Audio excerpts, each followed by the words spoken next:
Hey guys, Mike with Gettin Greasy Garage. Working on the 59 today, pretty much every day. Got some body work going on the firewall. Got everything welded up, just doing a little bit of Bondo work. I've already sanded it down once. And smeared some fresh mud on there. Letting that set up. And everything will get stripped and painted. Waiting on one more little piece to put the steering column together so that I can figure out where the column's going to come through the firewall and finish that up. Biggest thing going on is I have this whole car ripped apart and lots of bags and boxes with parts and pieces, and all this stuff doesn't clean itself, it doesn't sandblast itself. Wire wheel, sandpaper, several ways of getting it clean and down to metal, or getting rid of rust. In this case, a lot of rust on these small parts. And then this stuff, it has to be primed, it has to be painted, just so it can all be reassembled. Now, like all these parts here, these are just a small portion of the parts that make up the dashboard assembly. And everything was degreased. Then it dried. Then it went in the sandblast cabinet. Everything was sandblasted to remove all the rust and paint. And now it's got a coat of primer on it. Everything is that way. Right there hanging from my little paint rack is the idler arm bracket that had to be degreased, sandblasted, primed, and going to be painted. Same deal. All this stuff takes time. Here's the completely rebuilt emergency brake assembly. I had this thing ground the rivets off, as you can tell. I had to put it back together. Ground the rivets off, tore it all apart, cleaned it, sandblasted it, got all the rust out of it, got everything working. Painted everything, put it all back together to include a little bit of welding. Now I couldn't find another pad, so that one will work for now. I did find a nifty little e-brake handle. Turns out this is off of like 70 to 72 Chevy pickup. So I took a die and cut some threads on there, screwed it right on, and a little bit of red paint on the letters for detail. So, this is the hard part of building old cars. I would love to say, yeah, the air ride bolted right on, everything went right together. Well, it didn't in this case. This is one of those odd cars that they don't make kits for. Some engineer and a couple of mechanics didn't spend hours trying to figure out how to make all this work. I'm the guy that gets to figure out how to make it all work, and it simply takes time. There's no other way around it. Cleaning parts. I'm a one-man shop, so everything passes through my hands many times. I can take all this stuff apart, paint the dashboard up pretty, and stick it back together with all the rest of the stuff all rusty and nasty, and it's going to look horrible. So why restorations and car builds cost money. It costs real money. It's all labor. Somebody has to do this stuff. I enjoy doing what I'm doing. I'm covered in dust. I've been sandblasting cabinet most of the day today. Sandblasting is not my favorite job, but it's part of the deal. And here, on the desk, we got a whole nother pile. We got the hood latch. We got interior door latch mechanisms, or not door latch, but the handle mechanism. All these were rusted and didn't work, and everything else. So I have to take them out, get them working, clean them, sandblast them, and now they'll go to get painted. and everything will look pretty and function like it's supposed to when it's all said and done. But this is just pure time. Um, every nut and bolt, you know, sandblasted. Well, you know, I stick this in a piece of cardboard, and the sandblaster blows holes in the cardboard, and the bolts fall out. So, you know, the engineer idea is like a magnet with a bunch of tape around it to hold the bolts so you can blast it. But you know, it's time. It's time.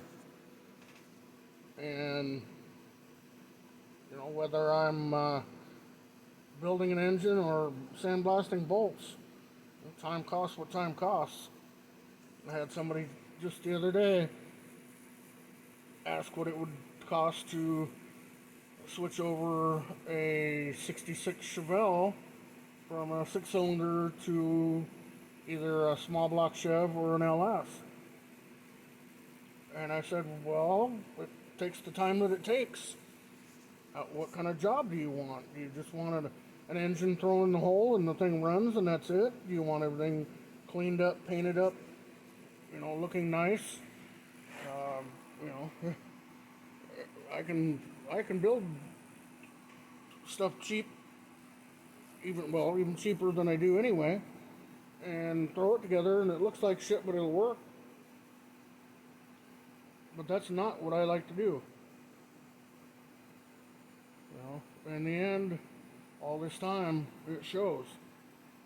It shows when you open up the hood and there's that nice shiny engine that's all detailed, and the firewall is smooth and painted nice gloss black instead of a bunch of random bolt holes and holes from old items just left in place. You know, in this case, I couldn't do that. Or you'd have air conditioning in the wintertime. So, you know, welding all this stuff up, and you know, weld a piece of metal in place. All spot welds. You go through, you grind the spot welds down, and then you put more spot welds in until all the holes are filled. You grind it down. You probably grind it down 3, 4, 5 times before it's done, and then you get to put a layer of Bondo over it, or body filler, whatever term you choose to use, and sand that down so everything is nice and smooth, so that when it is painted, it looks like nothing ever happened there. You know, right here, there was a hole right here, just like that one. Well, oh, and right next to that was another hole for the heater. The old blower motor assembly. That was there. That's gone now too. And I filled this one in because I'm going to use that for the new wire harness location. The aftermarket heater assembly, I have to drill new holes and cut new holes in there, but they're in different spots than the factory stuff, so you know, it had to be welded in. I wished it was as simple as take a piece of metal and some sheet metal screws and plug the hole and cut new ones. And yeah, that'll work. It's not going to look good. So, you know, I'm fortunate that the gentleman that owns this car, he knows what he wants, and he wants a nice car. And he understands that it takes time. And it takes money. And it takes patience. You know, I take on a build like this. Of course, you know, this build started out like a lot of them. Put a motor in it, do a few things, you know, get the brakes working, and then we started adding things. And that's okay. Because now's the time to add them, so that we're not rebuilding or redoing things to only tear them apart and change them again. It's a waste of money, it's a waste of time. So, but you know, all this stuff takes time. I've watched a couple videos today. People complaining about the expense of the car hobby. Well, if you don't have the skills to do this stuff, somebody else does. But they're not free.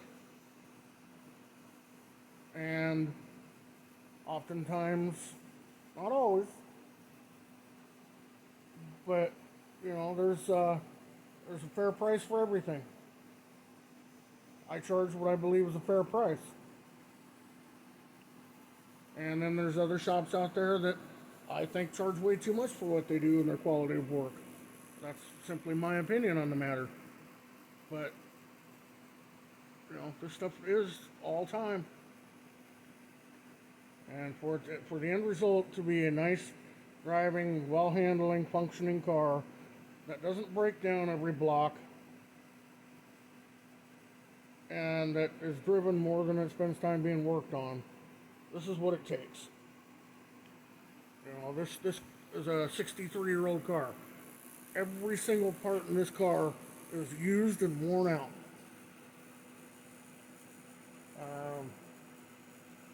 Even the brake pedal bushings were worn out. So the brake pedal flopped around. The return spring on the brake pedal was broken. Got to find one of those.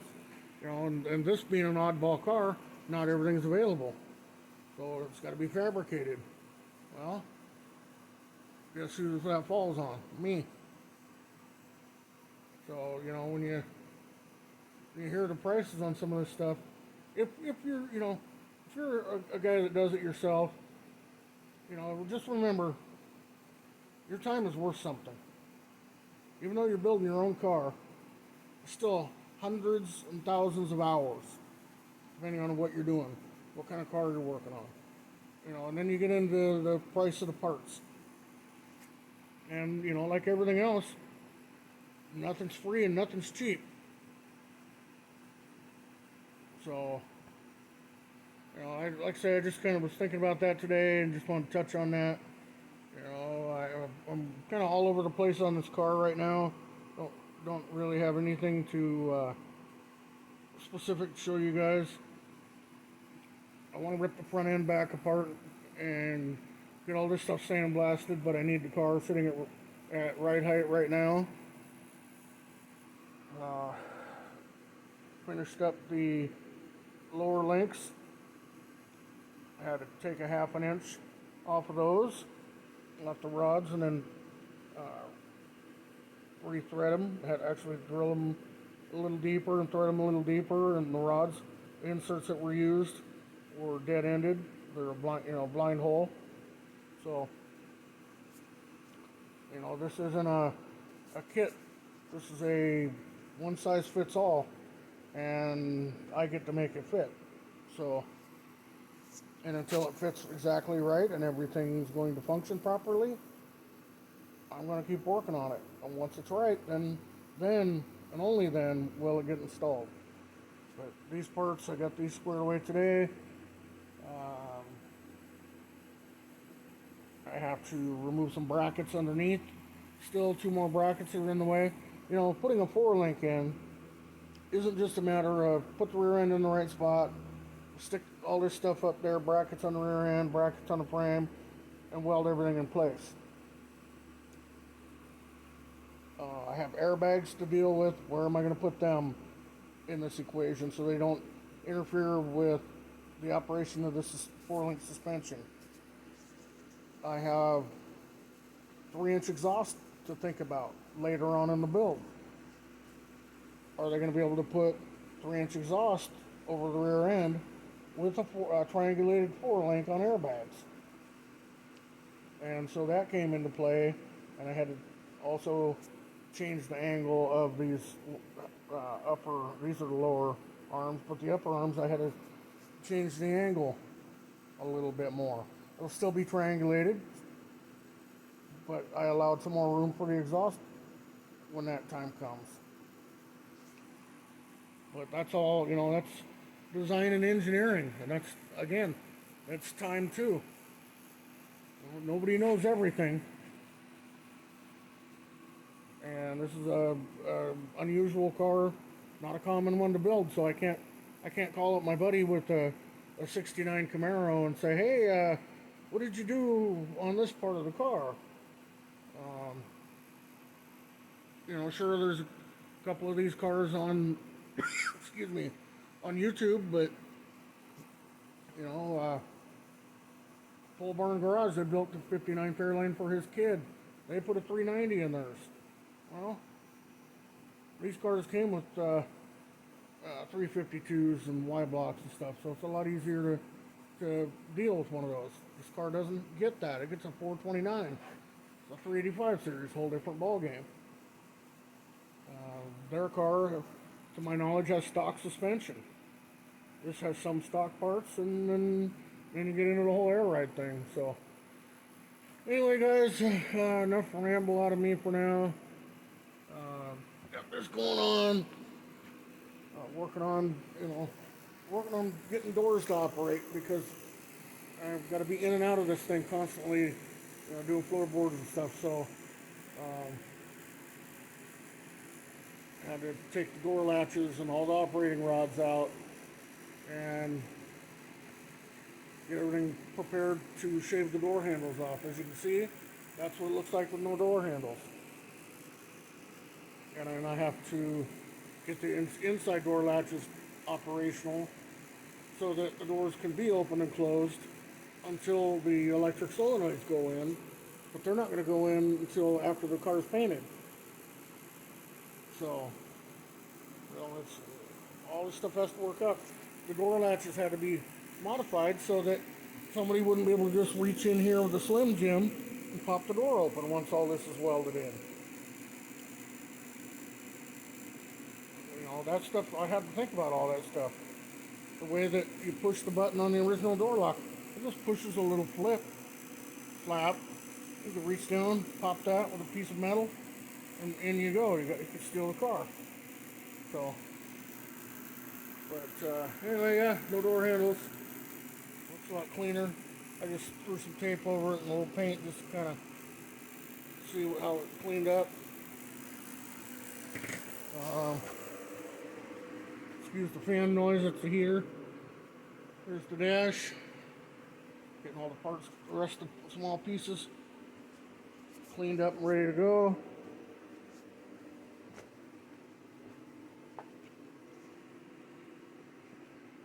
I stuck the gauge cluster in just where it looks pretty sharp in there. But all the hardware that holds all the chrome, all the trim, all the face pieces, all that has to be cleaned up. Some of it was so rusty that I had to order new clips. So waiting on those. But anyway, guys, that's where that's at. Spin around here real quick. And that's what it looks like with door handles on. Door handles.